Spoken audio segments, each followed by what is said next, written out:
From the entire Truth Talks family to Malcolm's family, we send our deepest condolences. What up, truth tellers? Welcome to the show. What's something the world gets wrong about Black mothers? Hit me in the chat. Let me know what you think. Smash that like button while you're there. Shout out to Mr. Block Ice 22, Charlotte esthetician lash artist. Let me start with this about Black mothers. 3 words that trigger most of America. Single Black mom. A lot of people are celebrating that woman, judging her, misunderstanding her. More often than not, she is choosing by default to be that, not wanting to be that. Today, we're myth-busting the stereotypes and digging into the real reasons why more and more Black women are choosing to parent alone. You may think it's abandonment, broken systems, bad partners, bad Black men, but a lot of Black women are choosing single motherhood as the path for them that feels better, that feels safer. We're going to have EBONI K Williams, my longtime friend, on the show today as somebody who is doing single Black motherhood by choice in a really beautiful way. She's exhausted, but resilient, barely holding it together like so many single Black moms, but making it work day by day. This one's about grace, grief, and what happens when strength is expected and support is optional. Tap in, family, hit the subscribe button on Truth Talks Live and buckle up. This ain't surface talk. This is Truth Talks. Let's go.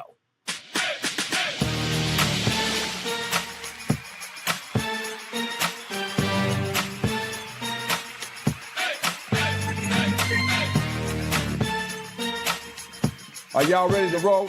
Let's go.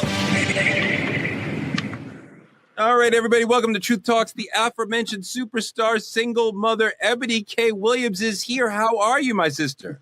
Torre, great to see you. So excited to be joining the team here at Truth Talks. I know it's going to be a fabulous conversation as always. Yeah, I'm excited to have this conversation with you, especially because we talked about you wanting to have this motherhood journey very thoughtfully and intentionally before it happened. So now that you're in the midst of it, I want to hear about how it's going, right? Yeah. Where's you today? We also have Dr. Sarah Fontaine. Fontenot. It's an ongoing joke. What's up, guys? I'm so happy to be here and super excited to see you, EBONI. Oh my gosh, I love your voice, girl. It is like, it's giving audiobook. It's giving soothing. It's giving, information. I just love it. And I'm happy to be here with all of you today. Let's get it. Wow, she never said that about your voice, Dr. Bryant. She doesn't have to because she echoes everything my voice says. Moving on. What's up, truth tellers? It's your favorite doc, Dr. Cheyenne Bryant, the one that spits it real, that spits the gems. And whether you like me or not, you're listening and you're getting something from it. So it is what it is. We're going to have a good show today. Hope you're ready, Torre. It is a nice voice. It is, when I get beyond the things you say, it is actually a nice sounding voice. Like when you're just saying like just vanilla things, I'm like, wow, it's kind of nice. Then you get into your doctor stuff and I'm like, oh God, make it stop. Make it stop now. All right, let's get into it. We got a lot to get into. Up next, trending truths. Hey everybody, Judge Lauren Lake here. Listen, I need you to head on over to YouTube weeknights at 8 p.m. Eastern time. Why? Because your favorite judge, I'm one of the new co-hosts of Truth Talks Season 2. And guess what? We're live every night at 8 p.m. Eastern time on YouTube, only at Truth Talks-Live. I'll see you there. Love Judge Lauren. Trending truths. All right. This week, shots fired on the internet, but that's always every week on the internet. But Shaquille O'Neal promised to punch Robert Griffin III in the mouth if he came for his sister, Angel Reese, again. Look at this. Update. Shaquille O'Neal, Shaq, has threatened RG3 over him disparaging Angel Reese. Here it is. Speaking of man, RG3, tweet another monkey post about my girl Angel Reese. I'm punching your face. Okay? It's enough. Like, I don't usually do stuff like this, but just stop it, bro. You got your job, you got your podcast, leave my Angel Reese alone. I'm the one calling her and telling her not to respond. Stop it. That's the last time. Ooh, man. RG3 reposted a racist monkey post of Angel Reese's NBA 2K26 WNBA cover and amplified the hateful image. I'm questioning, is this the feud that spotlights broader issues of racism, sexism, and Black accountability? Like, especially in how Black athletes or those of color are talked about and portrayed. So athletes are often chastised for not upholding the entire Black plight and or told to shut up and dribble. But real talk, do we need more Shaqs, Shaquille O'Neals? Do we need more of that energy and less of the RG3 in this climate? Absolutely. Listen, first of all, there's nothing like a man checking a man.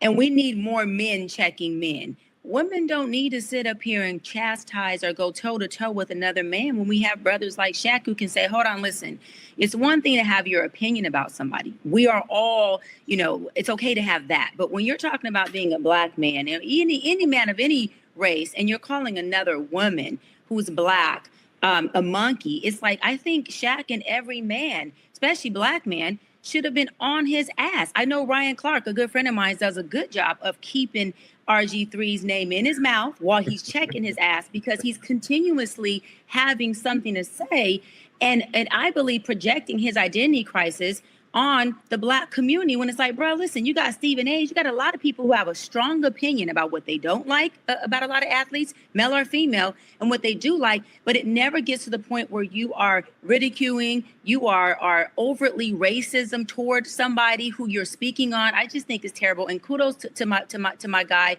Big Shaq, the Big Diesel, for even saying something and checking. Because again, I stand on, there's nothing like a man, especially a Black man, checking another man of any race behind a woman, and especially a Black woman. Sarah, I totally agree with that, but I want to go in a slightly different direction. I don't need our Black media figures to be platforming racist imagery. It almost becomes like trauma porn. Like, look at this racist thing. And we can do that every single day of the week. Look at this horrifically racist thing I found about Michelle Obama, Angel Reese, Serena Williams, whoever. And we don't need to see that. I don't need to see that. So like the whole, whatever RG3 was trying to do in bringing this to the light, I didn't need that. That could stay in the fever swamps. I'm looking to you for some analysis, some deeper understanding of what's happening in these games and with these athletes, the narratives that they're living through, not whatever crazy white supremacist thing that somebody made up in the corner of the internet for you to show us all. Yeah, I agree with that. And I also feel like even more so, did we not learn anything from H&M? Wasn't it their company that put the monkey on their shirt and they were almost canceled because of how that went? And it's no different here. We already know that people are very passionate and also sensitive to us continuously being portrayed in a negative light or in a racist manner. And it's not okay. This is a new and upcoming star inside of the WNBA, although she's already been a star already. And I am grateful for voices like Shaq. I am grateful because he's an icon, everlasting icon. And one thing that I do have to say that I really just appreciate him is how he's always taking accountability. When he did the thing, when Shawnee came out and she spoke against him, he took accountability. He's protecting our Black women. And I think that we do need to see more of that, because then other people that don't have his level of clout, of power or clout won't say the same things because they know they'll get called out too. I think it's great. Ebony, what do you think? I think every day is a good day to quote the legendary Malcolm X when he talks about the most disrespected, dismissed, and unprotected person in America is the Black woman. And this is case in point, right? So, of course, I joined the chorus of celebration of Brother Shaquille standing in protection, standing in the protective posture that is so necessary and so often not filled, when it comes to a Black woman. And let us note that Angel Reese is a very young Black woman, as Sarah noted, just really emerging in her superstardom. So it's really important. And I think it makes a good precedent when a multiple NBA champion like Shaquille O'Neal, a cultural legend, an icon, leads what that protective posture looks like. I do want to get into what you mentioned, though, as well, Touré. And I think it's a nuanced point, but it's an important one. Now, I'm generally not in alignment or agreement with RG3, period. And also, if we look at what he contends was his intention with the retweet of the monkey image, but then you read the caption, "I don't stand for Black women being portrayed." That's actually what he said. But hear me out. I don't know if it was pure ignorance, possibly, or if it was subtextually, let me throw rocks and hide my hands. But regardless, RG3 or anybody else that's proclaiming to try to right a wrong as it relates to the demonization and dishumanity of Black people and Black women, don't promote the trauma porn in the process. So if we take him at his word, if we take him on face value that you really were trying to condemn this aggressive and disrespectful theme around Angel Reese as putting her in this monkey, positioning, whatever that was, do us all a favor and don't then promote and amplify the harmful, traumatic image in the process. It undermines, if you really meant well, and that's a big if, you've certainly undermined that in the retweet. 1% of me does hope that RG3 has more to say, because I would really like to see Shaq punch him in the face, just on general principle for the many things that have that's happened. where we agree on, Touré. That's why this is our first agreement in this episode. I hands down agree with you on that. I would buy a freaking ringside ticket to that, and I would treat all y'all with me. You don't have to buy your tickets, okay? $100 pay-per-view. Cheyenne got all of you down. Let's go. Yes. Story number 2, Shannon Sharpe has a good day and a shocking twist. Shannon Sharpe has quietly settled the lawsuit that was lobbed at him for $50 million when a white woman accused him of rape. The case that rocked the sports media world after his viral live sex performance has ended with an undisclosed settlement. Let's take a look. Shannon Sharpe has settled a sexual assault lawsuit. According to his lawyer, the Hall of Fame tight end and former Denver Bronco had offered at least $10 million to settle the claim before the suit was filed in April. Now he's likely paying an amount that exceeds that. The terms of the settlement were not disclosed. Lawsuit originally sought damages of more than $50 million. Sharpe strongly denied the allegations. He stepped away from his job at ESPN, vowing that he would return when NFL preseason begins. That's not far off, and it's not clear if he'll be back. Ebony, Shannon has maintained his innocence throughout all this. He's called the lawsuit baseless and defamatory, yet he has settled. Why do you think he chose to settle as opposed to, say, fight it the way we saw Jay-Z do recently? So it's a few reasons, right? And this is really just civic tort 101, right? Sometimes it's just advantageous to settle, even if, there's no admission of guilt per se. It's not worth the continued public scrutiny. It's certainly not worth the continued commercial loss, the revenue loss from all the things he's going to be literally sidelined for, not invited on, not able to do the live touring for the podcast that him and Chad Ochocinco have, not able to be appearing on ESPN during this time. Just if for no other reason than to get your bread back up, let's go ahead and adjudicate this. Now, I'm not saying that all those opportunities are going to come rushing back to him, by the way, but certainly he at least puts himself in position to be a working man again, which right now he barely is. Go ahead, Torrey. Settling for most people who aren't in the legal profession suggests guilt. Even if you say no admission of guilt, most people hear, oh, you're admitting you did something. Yeah, but so what we know is Shannon Sharpe and his attorney Busby here decided that even to that conclusion that most people are still going to think you probably did something or all of it, it's still worth the risk. This is a calculation that says, maybe I am forever tarnished and perceived as problematic in this area of sex assault and sex abuse. And that is a risk we are going to be willing to take, as opposed to let even probably more damning and horrific things come out in a trial. So you got to look at what's on the other side of trial, Torrey. That's not typically a clean, fast, or easy route to take. It might vindicate you. You might come out on the other side in a redeemed capacity, but everything it takes to get there, if you get there, can be very costly. The last thing I'll say is this. I remember Shannon Sharpe saying, and this went viral shortly after the lawsuit was filed, that he believes in response to Monique and many other aunties in the community saying, you need to date a woman your age. Shannon Sharpe's response was, I think I should date my rate. Well, I have good news for Shannon Sharpe. He can say he's dating his rate. And what we now know the rate was in excess of $10 million, which was the original settlement offer. Yeah, it's good. Ooh, child. Ooh, child. So now the rate is established. It's fabulous. Ooh, child. Ebony, you slay me. Cheyenne, what you got to say? The rates and the race and the age are all established. Yeah, I just think that it was a smart move for his attorneys to say, hey, let's just settle and get this shit out the way. Let's not drag it on.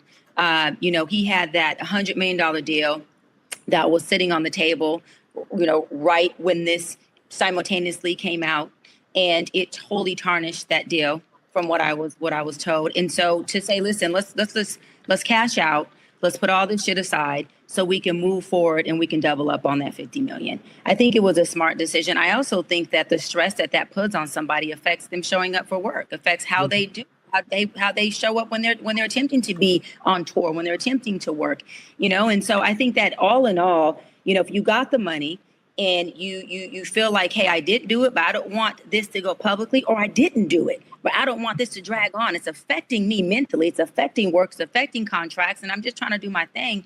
Hey, you know what?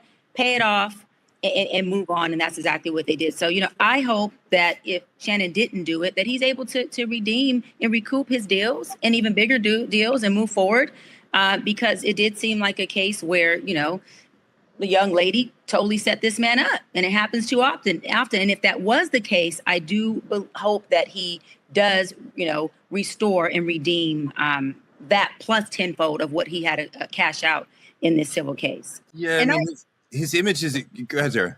I do think that he will redeem, because I do think that the people are writing for Shannon.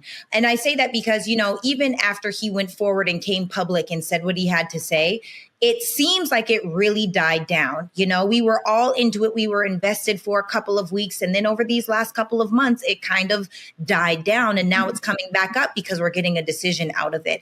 I do think that the timing of it all, to me, screams setup. Just like Dr. B was saying, this is giving a setup. This is another young woman. And at the end of the day, there's just so much evidence that I saw. Now, I'm not a judge. I don't know. I don't know what this man did. I'm not saying he's innocent. I'm not saying he's guilty. What I'm saying is, at the end of the day, some people are freaky and they want to do what they want to do. And I think this was role play. And I hope that this man does live it down if he didn't do it. Well, I will say this, Dr. Sarah, it was expensive role play if it was indeed that. And the other piece, and again, let's just speak on the consequences across the board as to what this type of choice on Shannon's big aged part looks like.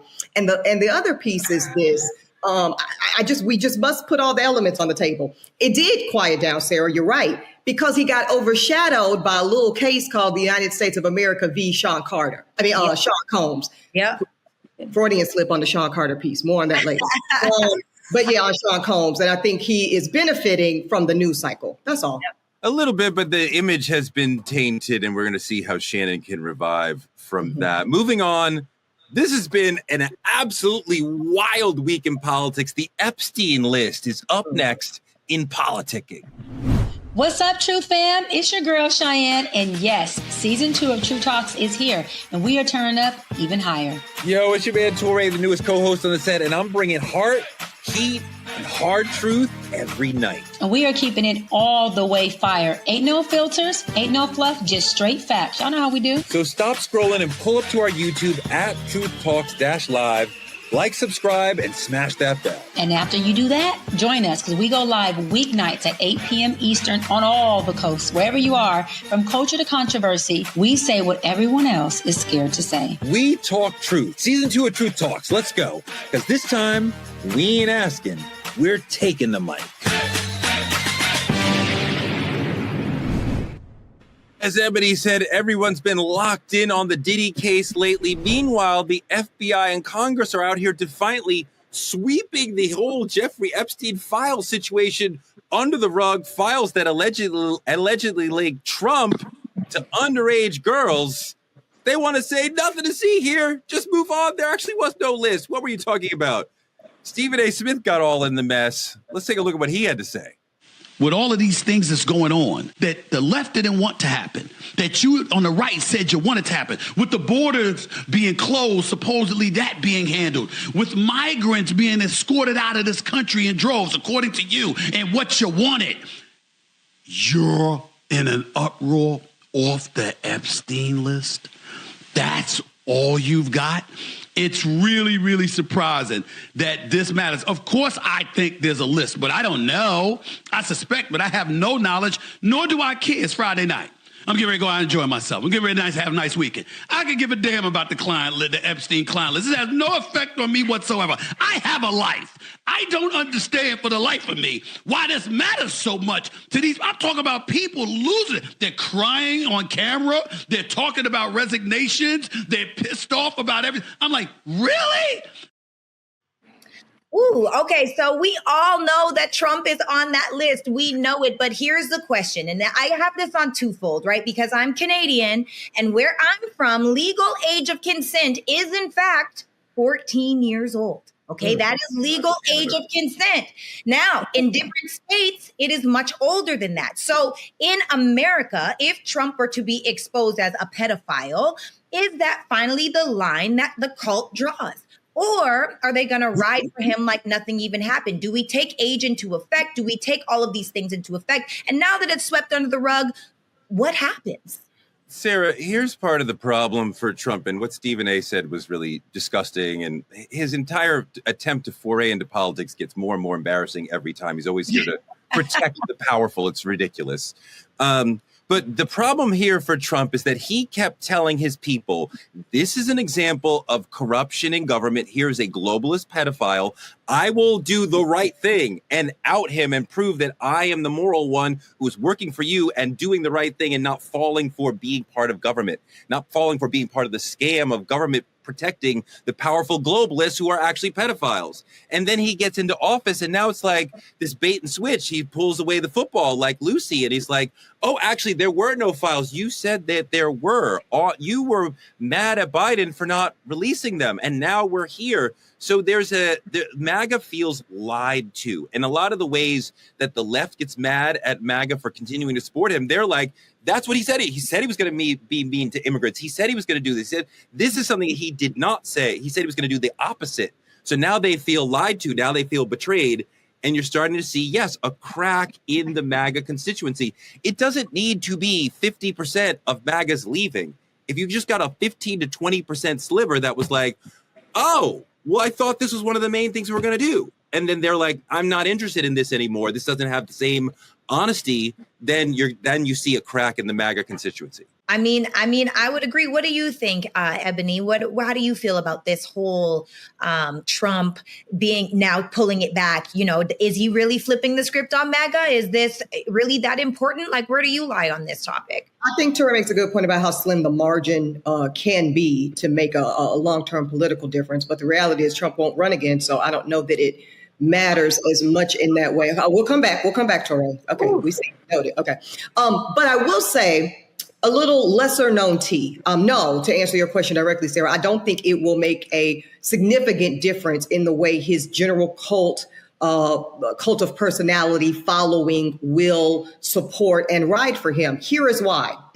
I have a robust pageant background, particularly in the Miss USA system. Trump was the owner for a very long time of the Miss Universe organization. That included Miss Universe, Miss USA, and Miss what? Teen USA. Mm-hmm. And it was well known, well talked about, we'll say, in the Miss Universe community that Trump often would go backstage and have what many classified as inappropriate dealings, conversations, touching of the smalls of backs, sizing up, looking up and down like they were on a chopping block, teen girls. So this notion of this being breaking news that Trump could possibly have inappropriate dealings with underage girls is really not all that new. This has been quiet as kept in the most literal sense for a very long time. And I don't think that there's ever going to be a consequence when it comes to Donald Trump and these types of activities. All of that true. I just don't want folks to say, well, he's termed out and he won't be running again, because I fully suspect he will use all the power that he has to try to remain in the presidency through 2028. Oh, through 2028. Okay. Yeah, totally. I just think this is the thing. This is a man we're talking about who said that it's okay for him to grab a woman by their PUSSY. He said that, out loud, didn't expect it to hit the TV screens, media, but he also said so many things that tell us exactly who he is. I always say there's one thing you can definitely guarantee somebody to do is to be their damn self. And when we're talking about Trump being who he is, which is this narcissist, this very dictatorship personality, this I do what I want to do when I do it, especially in a time back with this Epstein stuff, these guys didn't have social media like we have. They were moving and grooving and rocking and rolling and having no type of evidence, no cell phone videos, nothing going on. It felt like they would be able to continue to do this narrative, this rhetoric, and this sexual abuse on not just children, but adult women as well, in any form and fashion that they want to. This shit is just now coming to the forefront because we have so many people who now have access to documents, that have access to information, and we have something called social media, not just media, that's saying, listen, I'm going to expose everything about anyone because a couple things. Either they think it's wrong or they're clout chasing. One or two. Either way, it's putting people in a place of having to take accountability and answer to the things that they've done way back in the past. So I'm not surprised that Trump did this. Do I think that the Republican Party is surprised? No. Do I think they feel like he's let them down because of this one isolated incident? Hell no. I think the Republican Party looks at this fool like this clown is running an entire circus. And there's things he's doing that we thought he would do. And there's things he's doing that we had no fucking idea that this man was going to even try to do. But everybody, I feel for the most part, I mean, I'll say everybody, majority of people of all parties, I believe is thinking, who in the fuck is our leader? What the fuck is he talking about? And where in the fuck is he bringing us to? It looks like a ditch. I wish that was the way the right was looking at it, but his approval rating among Republicans has gone up a couple ticks. So they continue to think that he is the greatest thing. Ebony, quickly, one more thing. The DOJ just fired Maureen Comey from the SDNY, who a longtime prosecutor there, who surely must know some things about that situation with the Epstein file that you wouldn't want somebody just walking around knowing if you're the Trumpies. I'm like, I don't think that was a very smart strategic move to let her go when she could whisper to any reporter and blow Trump's lid off. But she wouldn't, because she's ethically bound not to. And I actually believe most of us that take that oath as attorneys take it seriously. Here's the other thing, though. I actually think she should have gotten fired, Epstein aside, because she totally fucked up that Diddy trial. She really, really did. But you know, prosecutors don't get fired for that sort of thing, right? Like they do. Actually, they do. When your office is being scrutinized on a global scale, as that office was with this particular high-profile case, which they'll never probably see the likes of again in the next 10 years. No, her ass needed to go. And the also good news, Touré, is she's not the only one privy to the details and the files and the evidence of what the DOJ might have over Trump. But we're not pretending that she was fired because of the Diddy trial. That had nothing to do with it.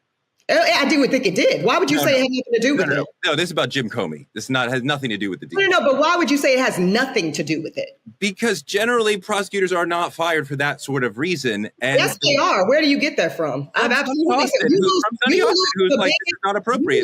The biggest case. Go ahead. Guys, I'm just going to chime in really quick here because I do think that this needs to be a whole episode where we talk about this whole topic. So I don't want us to get so far off topic that we get away from what we were saying. But Ebony, go ahead, finish that thought, and then let's bring it in and make that a whole topic for another day. Sure. So I'll say this. I'll hold space for what Touré is saying, that there might have been and probably is a multitude, including political motivation behind Jim Comey's daughter getting fired.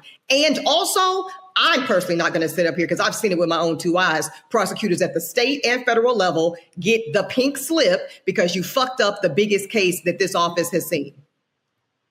Black America better pay attention because the same elite networks that are covering up their crimes are the ones that control our policies, our prisons, our platforms. We're going to keep going on Truth Talks. Up next, Real Talk. What up, Truth fam? It's your man, Touré. And I know you've been wondering where you've been. I ain't gone nowhere. I leveled up. Slide over to our brand new YouTube channel at Truth Talks-Live. Like, subscribe, and hit that notification bell like it owes you something. Because we come in live every weeknight at 8 p.m. and it's about to get really real. Yeah, the truth still hurts, but that's exactly why you need it. Season 2 is bigger, bolder, and blacker than ever. unfiltered convos, expert takes, and uplifting moments. We're calling it out, breaking it down, and lifting up the culture in real time. We're not holding back, and we're not sugarcoating nothing, and we're not going to let anybody rewrite our narratives. So tune in, pull up, and get ready to speak truth. Live with Truth Talk Season 2. For the people, for the culture, every damn night at 8 p.m.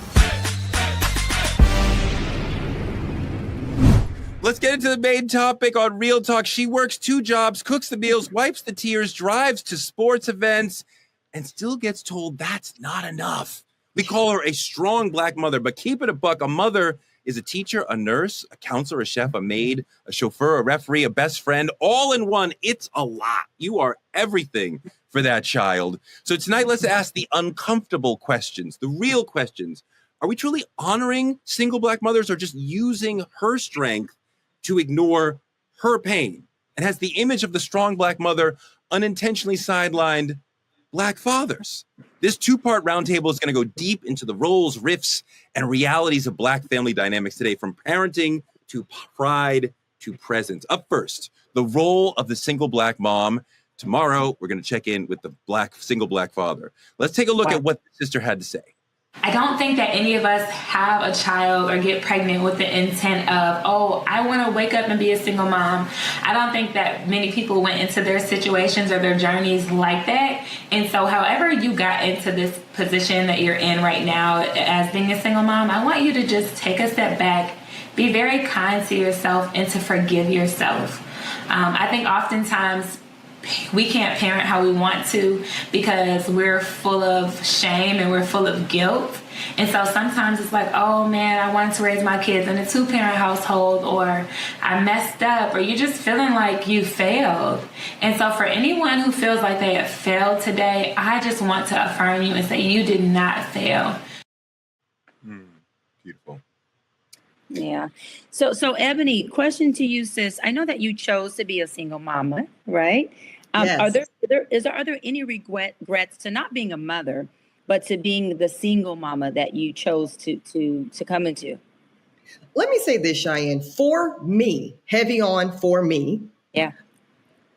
Outside of completing and earning my law degree, carrying and birthing and now raising my daughter Liberty is the best decision I've ever made. So I don't have a single regret for me. And I do want to just hold the space for the sister we just heard from, because I think that these are 2 very distinct experiences. When you're talking about a single Black mother who has found herself in that circumstance, not by her own choosing, but by circumstances, that is a very different lens and experience. As she said, that is something that tends to involve shame, tends to involve grief is a really big one. You know, having to grieve the loss of an idealized version of what your motherhood experience and family would look like.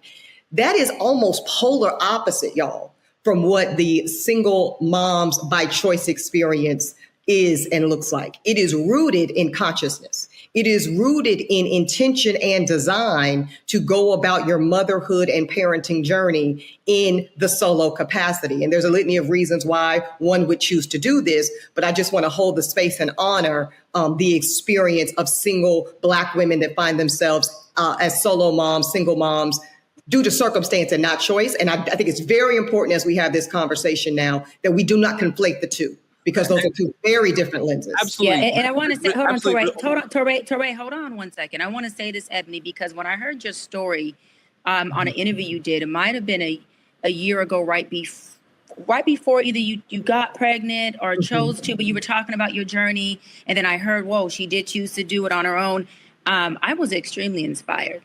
I felt extremely empowered by your agency over yourself as a woman, body, and even more, your time. You did it on your time. You did it your way. And I was in such admiration of that. And I remember sending your post on your page to my best friend going, girl, now, regardless of what it looks like, this woman took agency over her time, her choice, and her life, and she created and structured it how she wanted to. So kudos to you. I want to give you your flowers because I feel like a lot of women, many women, especially Black women, need to take agency over their time and create and manifest what they want to do with that without having to feel like they need to be codependent on some outside force, even if that outside force happens to be a man that they're waiting for. So kudos to you. I love that you did that. That was very empowering. Thank you, darling. That means a lot. Thank you. I appreciate that. And I respect, want to hold space for the other sister, your choice, your situation. Do you not sometimes say, I do wish I had another person here, another set of hands to handle this situation? Because sometimes parenting is difficult. The baby is crying. The bottle needs to be made. I just need another person to help me out through this situation. Yeah. So now I'm going to go ahead and tell this, what's this show called? Truth Talks. So let's talk about some truth, right? I am an affluent woman. I'm an affluent woman. And because I'm an affluent woman who earns at the very top income bracket of the nation, I hire those hands, Touré. I hire those hands. So the first form, and I know that this might be a little taboo to go straight to the jugular here, but I think it's very important because often when we're talking about single Black moms in particular and single moms broadly, we are assuming that it's a story rooted in poverty. We're assuming that it is a story rooted in struggle. Thank God I don't live that story. Thank God I am positioned and have worked to ensure that that is not my story. And let me be very clear. And I'm not saying you need to be a wealthy woman to be a single mom by choice, but as somebody who was born to a single mother by circumstances, who was crippled by poverty and struggle, that would never be anything that I would choose to duplicate. So because of my affluence, because of my relatively high financial positioning, I was able to have a night nurse the first 4 months of my daughter's life. She came, I'm just telling y'all all my business. She came Monday through Friday, showed up at 8 p.m., left at 8 a.m. This allowed me to get a full 8 to 10 hours of sleep every night, barring the weekends, for the first 4 months of my daughter's life. There are married women that cannot say that.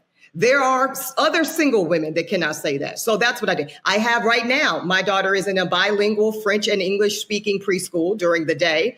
And she is also supplemented by a nanny, you know. So yes, of course, you need more than two hands. You need all hands on deck. We all grew up with the African proverb. It takes a what? Village to raise a child, you know, and that village can look like, hold on, Ray, I'm almost done. It can look like a husband. It absolutely can. It can look like, hello, we're in a broad, diverse community. It could be a wife. I can have a wife. Yeah. Okay. Yeah. And I could also have sorority sisters, which I do, link sisters, which I do, hired help, nannies, daycare, this, friends. So yes, I am blessed. And this is important, that if you're going to think about going on this journey alone, you might be solo, but there must be community, hired and community-based. Doc, when we talk about the single, strong Black mother, we are honoring her resilience, but are we giving enough weight and holding up space for the pain, the pressure, the sacrifices that led to that situation for her in the beginning? You know, what I love most is that Ebony gave a narrative that represents a different Black woman. She gave that narrative of a Black woman who says, hey, listen, I had my child into equity. Unlike herself, who was born into deficit. And I've created a certain environment and lifestyle that allows my child and me to thrive and mentally be healthy and be able to have this support. However, there's women on the flip side, like Ebony also mentioned, that don't have that support. They don't have the economic resource. And so I think it's more about celebrating the woman who Ebony's voice fits and saying, hey, do your thing. Happy you went from what I call the hood to the hills, and happy that you created this equitable lifestyle for your child. Do you, go girl. We see you. We support you. Awesome you. And then telling the other women, listen, sis, let's get to the table together. What resources do you need? What support do you need? How do we couple you with people maybe like Ebony who can help you figure out what this structure looks like? How do we get you mental health services? How do we make sure that your child and you, even if you were both both in a deficit space of that lifestyle. How do we get y'all to start building equity on top of that? I think we need to not just celebrate single Black mama and resilience, but understand that shit is really hard. Whether you are a mama like Ebony who has help or a mama who has no help, it is challenging. And we have to figure out what is the challenges and how do we fill those gaps. So our single Black mamas, whether they are socially, economically, affluent or not, have the support that they need. Because although Ebony is saying, hey, listen, I got the money to put people in place, I'm sure mentally and emotionally, there's times where she may think, hey, wait a minute, I have a nanny who's helping me raise my kid. Am I okay with that? Is that my idea of what a mama would be? Do I feel like I'm giving my child enough time? Is the nanny getting these moments that I wish I could have? So with all of that being said, there's still gaps in spaces with, I believe, just being a mama where women need resources. And I'm not a mama, but I can't wait to be one. I am an auntie. I am all those things. But I do know my girlfriends who have kids, my number one thing is trying to figure out how I can support them with their self-care, their mental health, and even their time. And I notice that they really, really, really appreciate those things, whether they have economic status or not. All women deserve that type of love and support. Sarah, go. Yeah, so I'm going to chime in and I'm going to kick back a little bit here because first and foremost, I believe that everyone makes choices, but not everyone is measuring their consequences. And my fear in what we're talking about right now, it is one thing to be an empowered, a self-loving, a high self-worth woman that has made the conscious decision to have a child. And for the most case, in the majority, that's just not the case. Most children happen on accident. And so my fear is that people are going to hear this and be like, oh yeah, I'm an empowered mom, but are you? You know, are you in a space where you are empowered, or are you saying that because there is shame around a judgment that you may have made? Because oftentimes women are using sex to get love and men are using love to get sex. And so what that does is it creates a baby. And now oftentimes you end up as a single mother as a circumstance or as a consequence. Now, Ebony, I love what you did. You made a decision. You took power. You said, I'm going to do this. But we have to start having the real conversation about the consequences that our reckless decisions are making when we're out here sleeping with everybody and anything in these streets. Whoa. I don't know any sisters who's sleeping with any and everybody in these streets. Oh, there's plenty of them. This is the hookup culture, Torre. You're a man. You don't know. I'm fully rejecting the notion that women are promiscuous. That's what you're saying. But the larger notion that you're talking real truths, but you never once in there talked about how a lot of men ain't shit and will get a woman pregnant and leave. That's not her fault. What I just said, be ashamed because the guy left for whatever reason. That's not her problem. So first and foremost, if a woman gets pregnant and decides to keep a baby, it is her choice, period. At the end of the day, unless a woman is raped, that is the only way that she is making the decision to lay down with someone and risk it all. Now, of course, could he shoot up the club or this? Are you on contraceptives? There are so many different questions, but imagine the power that we would have as women if we really took control over our bodies the same way Ebony did. If we really would stop letting strangers shoot up the club. Right? If we really would be mindful or being on contraceptives that are not going to allow us to get pregnant. Most people are not getting pregnant by choice. They're getting pregnant because of a moment of passion. Let's keep it real. And also, Torre, I will absolutely push back that this is a hookup culture. We know it. We've seen it. It's what happens in 2025. Now, I don't condone that. I actually talk about abstinence all of the time. But in this generation, I know you're a little bit older than me. Your curls have been here since Jesus. You know, it is what it is. But what I would like to say is that in 2025, it's just normal. You go out and that's what you do. And this is why we are in a single mother epidemic, not one where you powerfully choose, but one where you miserably have to live with that consequence. Ebony, you want to do it?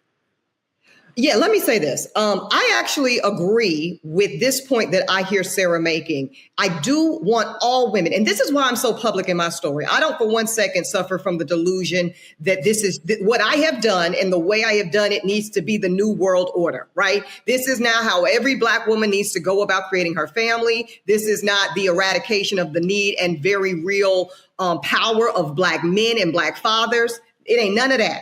It is saying Black women, period, realize, hold, and exert the power of your womb accordingly. Yeah. The womb is very powerful. It's very powerful. And there is a community of single Black fathers, and I know we'll talk about that in part 2 of this conversation, but there are very few Black men period, that have the resources to go about pursuing that. You know why? Because you have to hire a surrogate, you have to buy the eggs, you have to pay for the expenses associated medically with bringing the child into the world, and you got to hire the nanny and the this and the that. So this is a very specific type of man that can do that. Most men, period, especially most Black men, can't afford to go about that power. So they are therefore in need. If they want to have progeny, if they want to have a genetic legacy, they are in need of what? A womb. They really are. And I do think there are some Black women, and I'm personally not going to necessarily put just promiscuity on it as much as I think that some women, period, Black women especially, are under the false belief that if I give this man this baby, number one, they think it will tether him to me for life. It will not. Yeah. And number two, they believe that it will curate some type of family fantasy that will manifest their dream-like existence. And sad to say, it has not historically and will not in the future. But so that is an attempt. It's very important, Touré, and I'm done. I do want Black women to just, if y'all don't get nothing from this conversation, have awareness and execution around the power of the womb. Yeah, but within all of that, you have to have a man who values all that, who wants to stay, who doesn't see family as something to fear, but as something that he wants to be part of. And lots of Black men are part of their families. But when I look at a single Black woman, Doc, I don't say, oh, she made a mistake, she shouldn't have chosen. I'm like, there's probably a brother who did her wrong and is probably continuing to do her wrong by continuing to not be part. I don't even understand how you could have a child in the world and not be in the child's life. Even if I don't want to have a relationship with you anymore, I got to be there for my child. And, you know, Sarah, I think sometimes we don't see what the father is doing. You see that single mother, but you don't see what the father is doing. You may be judging somebody who's standing up, but you don't see it. But Doc, there's another aspect to this too that I want to touch on. The overwhelmed single Black mom may want to carve out time to try to find or have a healthy romantic relationship. How does she do that? How does she get into that whole dating world, which can be very difficult, while she's also prioritizing the life of her child? I think first that woman needs to take a self-inventory and turn the lights on and see how she ended up in that situation or circumstance to begin with. I say that because oftentimes if she goes on and continues with her choosing a mechanism, she's going to choose the same thing that she calibrated to begin with. We all have feeding stations and we set these things up. And if we don't change up our appetite, we continue to choose the same food that we feast on. And so it's a duality of, wait a minute, you know, let's make sure we're not just choosing men who are good for the season that we're in. If that season is trauma, if that season is grief, if that season is despair, and we're choosing men who we look at and say, wait, he can be a good man for me and my child long term. So there is a duality of accountability where, yes, I agree with you, Touré. And that's one thing I actually do really, that's one of your perspectives I do really admire and I really do love is your perspective when it comes to being a husband and being a parent, not your parenting style, but being a parent in the sense of, listen, because you say, listen, my wife can do one thing that I cannot do, which is bring legacy in this world for me. And I love that. There's nothing I won't do for her. You cooked on that when you said that. And so I say that to say that women need to first take the inventory and say, wait a minute, let me figure out what I did and declutter so I don't make the same choice and end up in the same circumstance, because that's just called pathology. That's called the dysfunctional cycle that many of us in our community continue to do over and over again. And then once she does that, she has to be able to not put her ideology and clothe these men with it, but start to see these men for who they are. So she knows who she's choosing and she knows who she's not choosing. I'm gonna wrap on this. It's too many times and too often that women in general, but Black women, because we're talking about Black women now, take their ideology, what they didn't have in a father, or what they did have, and they clothe men with this, and they make that man be their idea. And the moment that they see this man was never that, they gaslight him and say, hey, you're not a good man. No, he's not that he's not a good man. He's never been a good man. He ain't the man that you wanted him to be. And so now you have a problem with him. You knew this man was going to leave you from the beginning because he already had 2x2, 3x2, or 4x3, or 4x4. And when you have a man who has that, I always say this, and I'm going to say it on True Talk. I say a nigga going to be a nigga.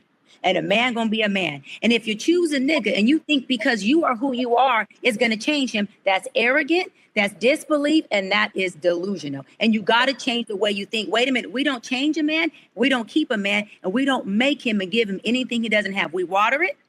We got to see him for who he is, and we have to choose him or unchoose him. And that's the bottom line. You may not have understood the dig that she made because she doesn't think that it's right that I don't spank. Never. I understood that. First of all, I watched the show, so excuse you. I did understand the dig. Will you ever spank your child? Torre, we need to have a whole episode about the corporal punishment of it all, which I'm sure we will. Producer noted. Now, this is the beauty of at least single motherhood by choice. To get to Dr. Bryant's point, I have the power of bifurcation now. I made the informed and empowered decision to bifurcate my motherhood and parenting journey separate and apart from my romantic pursuit of love. So now I get to date, and I am dating for curious minds that want to know. I am now dating, and I am dating, ladies and gentlemen, with a level of clarity, with a level of confidence, and with a level of, the red pill community is going to love this, femininity. Yes. Right? Yes. But I personally haven't before because I was so preoccupied with all the things I personally needed to do to survive. Go from, I love what you said, Cheyenne, the struggle to the hills or whatever it is. Oh, from the hood to the hills, from the hood to the hills, girl. Exactly, all of that. So now that I'm in the hills, Come right? on, girl. And now that I've got my beautiful, healthy baby, and now that I've got all the shit and the career is boom, this is that. Now I get to date just purely on how this man makes me feel. Yes. Not because you're 6'2" and I need your genes, not because you got 7-8 figures and you're gonna put my kid in private school. I've taken care of all of that.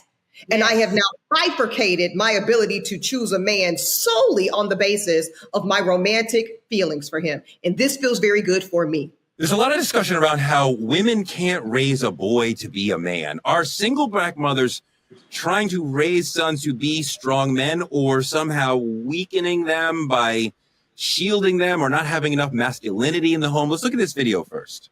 We have to put into the mothers and empower them because the boys are a product of their environment. If we give these boys all of this stuff that we're teaching them to show them manhood principles and they don't get anything, they go back to what they were doing. And sometimes the mama just don't know. Right. Because if he blowing past your rules now in your house, he goes out here and blow past rules in the world.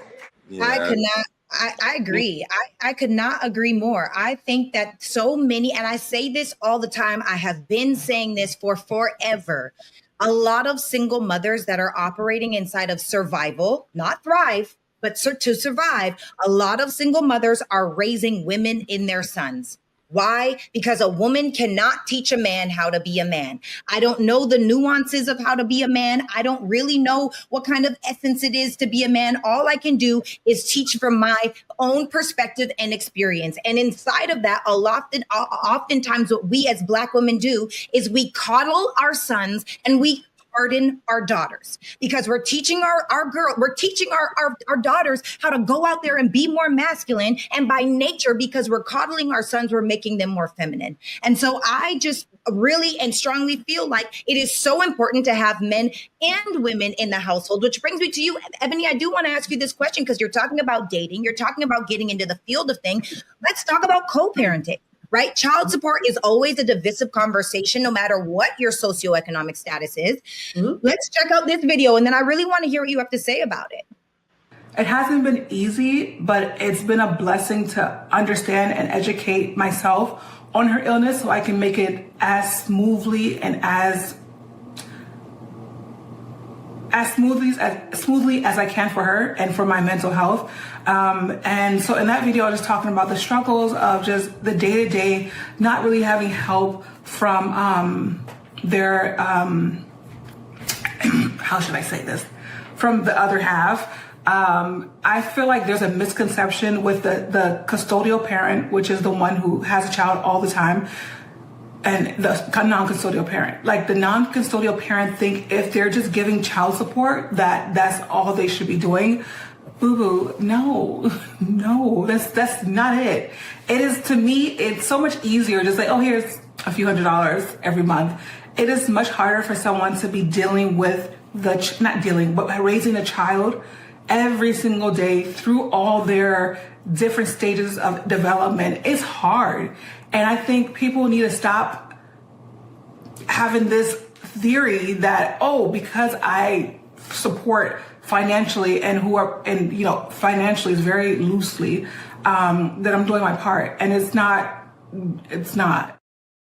Well, and I know for this woman too, she's a mom of 3 and one of her children actually does have special needs. So do you think, Ebony, that family courts and social systems made the single Black mothers the default parent or the default villain for demanding money and accountability? And do you think that money is enough when it comes to parenting? So a few things. I used to practice family law, so I'm well versed in this child support, child custody area. A few things. No, I don't necessarily think that the court system has made the single Black mother the default parent. I also ring the alarm on this. This notion is changing in real time generationally. More and more and more fathers, and Black fathers at that, are fighting for at least joint custody legally and physically for a number of reasons. They might not be wanting to pay the level of child support required, or they might just want to be more active and present in their children's lives. I do want to point this rebuttal out, though, Sarah. I don't disagree in theory that a single mother, a woman, cannot adequately raise a son in terms of lived experiences of a man. But let us note that just this week, our former 44th president, Barack Hussein Obama, said that he didn't believe he had the tools or that he was equipped to raise a son. He sure did. So I think this is a much larger conversation that we as the Black community need to really be looking at when it looks like it is a whole community deficit amongst Black women for sure, but even Black men who grew up with no father, who grew up with inadequate modeling of what Black boyhood and Black masculinity look like, that we all need some healing around what the absolute honor and responsibility that it is to adequately raise a Black son, because I think we're all in deficit when it comes to it. A lot of amazing Black women have solo raised a lot of amazing men. My father being one of them, who never lived in the home with his own father. He died before he was born. And not that one example, but there's a lot that women, mothers, can teach young boys about being a great man. You don't have to be a man. Now, obviously, he's going to look to men in the community and his family for other modeling, but she can lead him to be a great person in so many ways without needing to have the same chromosomes as him. There's so much that women teach us about being better men that I'm not necessarily looking at a man who was only raised by a woman and say, well, you don't know enough about him. Like, my God, who is that woman? I need to know who she is before I can judge, Cheyenne, how much you may or may not have learned about her yourself as a man. Yeah, Touré, I agree with she can raise him to be a good person with good character. She cannot raise him to process like a man. She cannot raise him to emotionally understand how men deliver messages, how men feel the way they feel. She cannot raise him and teach him that. She can tell him, baby, stand up and hold it when you pee, but she cannot express to him the difference between how a woman processes heartbreak and a man processes heartbreak. She can't explain to him how a woman provides versus how a man provides. She cannot explain or even show by learned behavior how a man is the head and how a woman is the neck. Because what happens with the single mama is, when she is doing all these things on her own, she is not only having a disparity when it comes to nurturing and loving and just being able to be a full-on mama, she's also having to provide. So this son is seeing really or experiencing a woman who is showing up in the provision space as a man, but is clothed and seen as a woman. That's very conflicting for young boys, because what they're learning is, wait a minute, so I don't have a father in the house, but I'm seeing my mom take on the father role. I'm seeing her take on the male role. So I'm learning how to take on the male role. What's the male role? That looks like a woman. Traditionally, when you stop asking the same question, I can answer. Traditionally, the male role is to be the provider, and it is to protect traditionally. And those are the values that I have. Doesn't mean that a woman can't work. Doesn't mean that she can add bread to the table. It just means that he provides and he protects. So when he sees his mother, who's a woman, providing and protecting from a woman's standpoint, he doesn't get the opportunity to see how it does differ as a man. And lastly, the way his mother processes her emotions is exactly how he learns to process his emotions. So now when he becomes an adult and he's dating and he's trying to have this healthy communication, you now have two people in a relationship who process their emotions as a woman. That creates chaos. That creates an emotionally unregulated man. And that also makes it to where the emotional intelligence on a man and a woman Let her finish. are not affected. Oh, he has no choice, Ebony, are not affected. But here's my question, Cheyenne, real quick before we move on. I love everything you said theoretically. Do we feel like we're seeing the majority of men show up in those ways in which you laid out? Because I don't think so. I don't think the majority of men are showing up. Wait, hold on, Tori, be quiet. That's a question. Do I see majority of men show up unemotionally regulated? Absolutely. We have the highest incarceration rate. That's from emotional dysregulation, not being able to regulate your emotions in a way that helps you make better decisions so you're not ending up in punitive consequences. We see men in relationships who flee, who sabotage, who emotionally abandon their relationship and create a single mama, who create baby mamas, who create broken families, who create broken homes because they emotionally can't stay in the discomfort of processing an emotion because they were raised by a mama who taught them how to process their emotions as a woman. And there is no man that showed them this is how equally yoked looks. This is how you don't fight fire with fire, but you have an effective communication with the woman who may be hormonal, who does bleed and have a menstrual every month you don't have, who may be suffering from postpartum because she just had a baby you didn't have. So when we're talking about that type of environment, a man who cannot process and regulate his emotions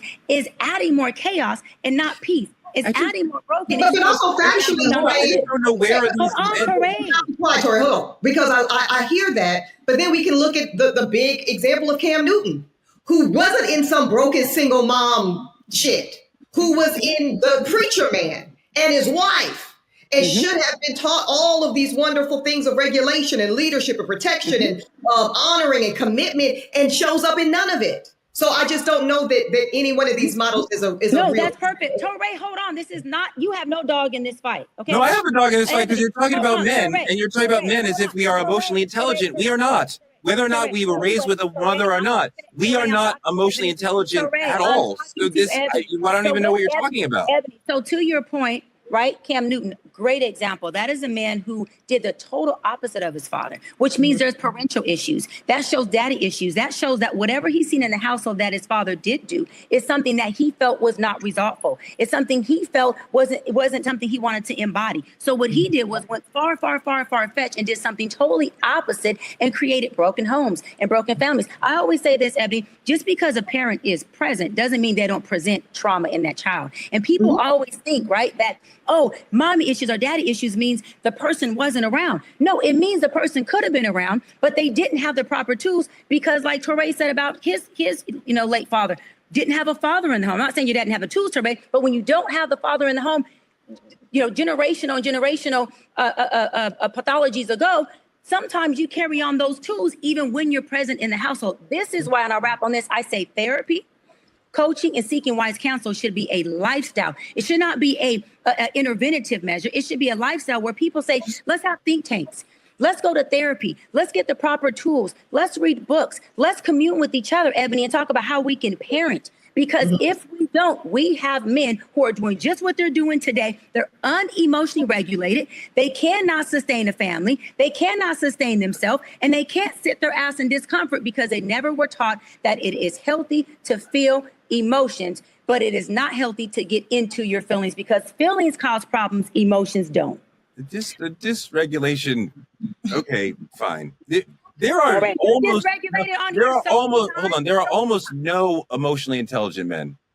Single mother, two parents, two women, doesn't matter. There are almost no emotionally intelligent men. For the most part, men are as unaware as they are unaware of the existence of emotions as if you thought you only had one arm, but you have two. But you just, I only have that. If you just thought you only had, that would be most men. They could not name their feeling. They could not. I don't agree. change their feeling. They could That's do not not most. know how they feel. That's not all We men. tell each other. We do not talk about emotions with each other. We do not teach each other about emotions. We are allowed to feel anger and maybe joy around sports, but that's it.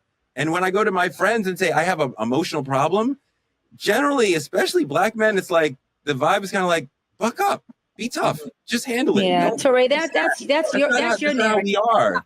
And That's that's not not all just a men. black men, that's all men. That's not all men. We're not going to Let generalize. me chime in because I keep hearing, and this is the fatal flaw, right? It's not gender, it's masculinity and femininity, right? We all have both. I've said this 1,000 times. The most masculine man still has 10 to 20% femininity. The most feminine women still has 10 to 20% masculinity. It is necessary because you need it in order to be whole, right? In order to be able to function, win, provide for yourself, love your children. Both of these roles, essences, and energies are essential for you to be a human being. Now, that being said, most men are not taught how to be more emotionally regulated or intelligent because most times that's not in their wheelhouse. That is an opportunity that a feminine energy has to teach them. I once saw this really great example where women will be saying, you know, we're telling this story and it's like violet, and it was violet, but and we're talking about all the hues of violet. But the truth is most men only have purple, unless they are intentional about learning the spectrums of color, learning the spectrums in this case about emotion, right? So they do have to learn that. What I do want to say on this topic, because I don't want to get so far off topic that we forget the point. The point for me is that, ladies, for those of you that are listening, if you have a baby on accident the first time, never let a second man baby mama you twice. If you did it once, that's okay. The second time you wanted this to happen. And we as women have to elevate our self-worth, our self-love, and our accountability. And we have to take responsibility for our bodies. It is one way to do this the way that Ebony did it, because most women, over 90% of women, do not have the finances to be able to afford a night nurse, to be able to afford the nanny. Maybe they don't even have the circles to really have their girlfriends help because they're working 2 different jobs in order to keep the lights on. And so I want you to be mindful of, if you lay down with a loser, and loser could be whatever that means to you, okay? If you lay down with a bum, somebody that doesn't love you, that doesn't have a regulation, that doesn't have integrity, that isn't decisive, that isn't achievement oriented, that doesn't show up the way that you need, if you lay down and get pregnant by this person, you deserve it. And so pivoting over to how we are raising masculine daughters is because a lot of these resentful, angry mothers now that are really upset about the decision they made about getting pregnant in the first place, that are very much in their masculine because they're doing everything. You have to pay the bills. You have to keep the lights on. You have to pay the rent. You have to pick up. You're the chauffeur and the maid and the nanny, and you're all of these different things, and you're exhausted and overwhelmed. You start to see why a woman starts to teach another daughter, their daughter, you don't need a man. Well, why do you need a man if you do everything? Right? And those are the questions that really start to come up. And so, you know what? I'm going to ask a question, and it's a free for all. I personally think that we are raising men in our daughters. We are raising women in our sons, and we get back to baseline like Ebony is talking about. Touré, I'm just going to go ahead and ask, and you guys let me know that when you are with someone, and let's say that you do have a child, and you now finally as a woman coming back as being a single mother, let's say that you have a stepdad. Now the stepdad plays an important and controversial role, but at what point do we think that a woman should introduce her child to the next Mr. Right? It would be a long time, to answer your question, Sarah, before a man has demonstrated, because this is now, I'm over 40. I am over 40. I'm only speaking for myself. So now this is not on what I think and what I hope and what I expect. Fuck all of that. We're going on demonstration. I'm a lawyer by trade. That means I'm classically trained in what? Risk mitigation. Okay. I am only going on the evidence that I see, and it would take me a substantial amount of time. I don't want to put a number on it, but something substantial for me to assess and be assured that this man has the values, the consistency. Because when we look at, by the way, data points that look at children of single parent households having higher incarceration rates, higher school suspension rates, just more disrupted life, it's not the single parent that is the issue. It is the disruption, right? So whether it's divorce, whether it's somebody moved out, it's the disruptive nature of the household functioning that causes the chaos and the dysregulation and the upsettedness in the child. So it would take me a very long time to see that this man has demonstrated consistency, values that are aligned, and just ability to frankly be worthy of sharing space with my daughter. And then I will enthusiastically invite that presence because I think it's very important.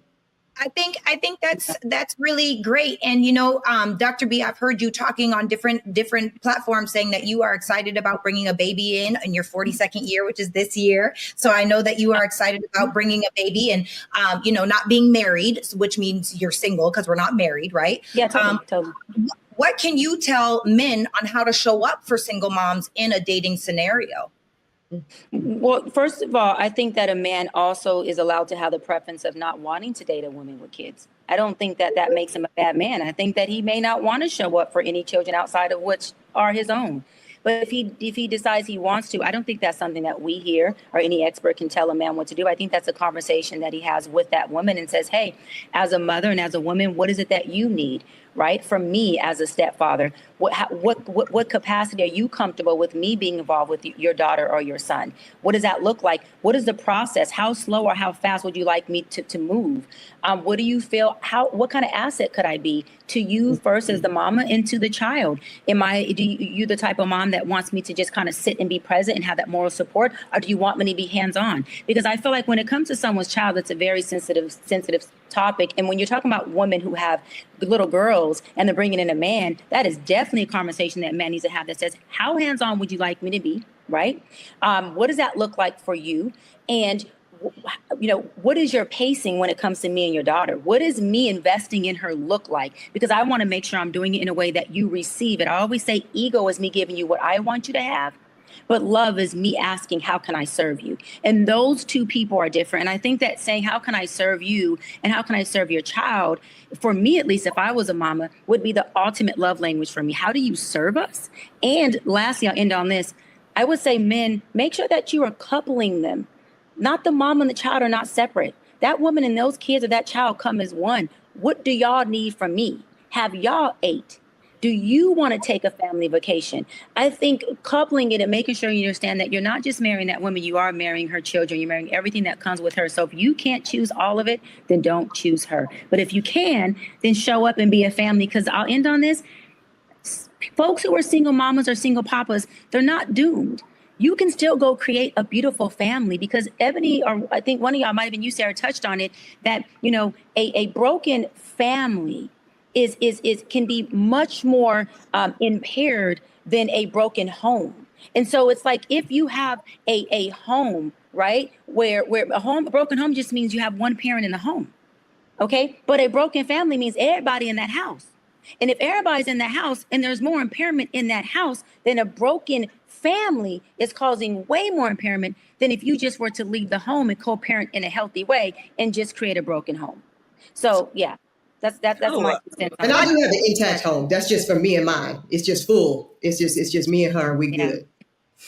I got a lot of respect for any man who takes the choice to help raise another man's child. He loves her so much that he's going to love and raise her children with her. I think that's a powerful and amazing choice that a lot of men are making, and I respect that. Okay, that's it for this episode of Truth Talks. Amazing episode, you guys, especially Sarah and Ebony. Other people were here. Appreciate that. But before we go, let's be real. Strength without rest is survival. Strength without support is exhaustion. And strength without space to feel, heal, or fall apart is not strength. It's silence dressed as armor. So tonight we leave you with this. Honor the single Black mother, but stop expecting her to carry the weight alone. If you're a single mom out here doing it alone, we see you. I see you. If you're struggling, we hear you. And if you're somewhere in between, you're not alone. Tap in with us, share your story, start the healing. This is Truth Talks. You already know. We don't do the latest tea. We speak to your soul. So hit that subscribe button. Drop your thoughts in the comments. Go have a baby. And we're going to catch you tomorrow night when we flip the script and ask about single Black fathers with Dimitri Wiley. Because right, Sarah, who cares? Just go have a baby. Keep supporting the show by telling a friend to tell a friend to check us out. See what I mean? Bad parents get bad advice. Don't do that, y'all. Bad parents. Bad advice. We'll be back weeknights at 8 p.m. with more conversation about parenting with non-parents. See you tomorrow night. Good night, y'all.